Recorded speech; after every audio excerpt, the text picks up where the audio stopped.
Қайырлы күн достар, сіздермен Айғаным, менің каналыма қош келдіңіздер. Бүгін мен сіздерге сүзбеден, яғни творогтан пирог жасап көрсетемін. Өте дәмді әрі ерекше болып шығатын пирог. Каналға тіркеліп, лайк басып, комментарий қалдыруды ұмытпаңыздар.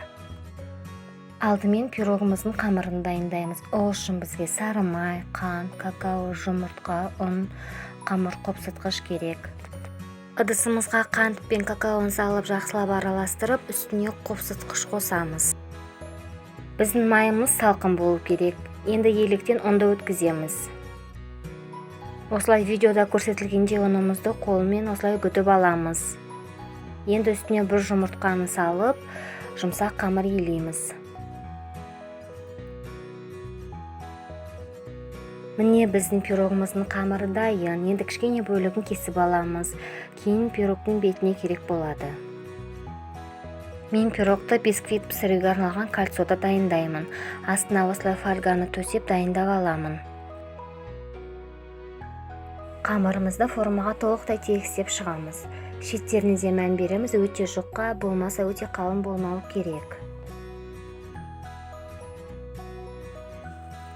Енді пирогымыздың салмасын дайындаймыз. Ол үшін бізге ірімшік, қант, сары май, крахмал, жұмыртқа және де ванилин керек. Ыдысымызға ірімшікті салып, үстіне қант, сары май, ванилин және жүгері крахмалын саламыз.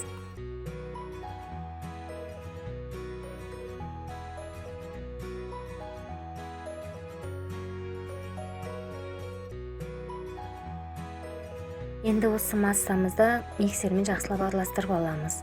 Менде блендер жоқ, сондықтан мен миксермен жасаймын. Егер сіздерде блендер болса, блендермен өте әдемі болып шығады.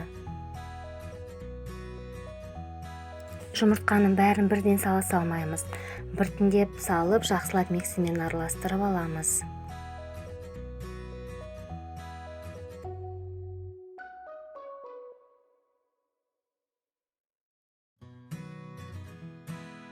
Бұл пирог мен анама өте қатты ұнайды. Сіздер де осы рецепт бойынша жасап көріңіздер.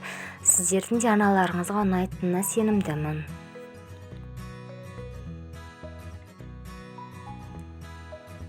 Міне біздің пирогымыздың салмасы дайын болды. Енді бағанағы қамырымызға құямыз. Пешімізді алдын ала 180 градусқа қыздырып қоямыз.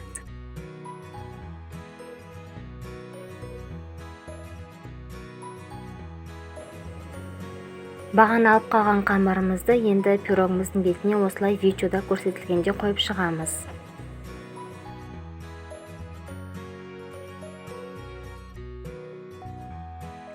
Қысып тұрған пешке пирогымызды 60 минутқа беті қызарғанша пісіріп аламыз.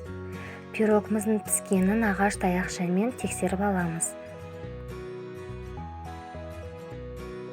Міне достар, біздің пирогымыз дайын. Пирогымызды алдымен бөлме температурасына суытып аламыз. Кейінірек холодильникке 2-3 сағатқа қойып қоямыз. Бұл пирогтың дәмі өте ерекше. Видео ұнаса, каналға тіркеліп, лайк басып, комментарий қалдыруды ұмытпаңыздар.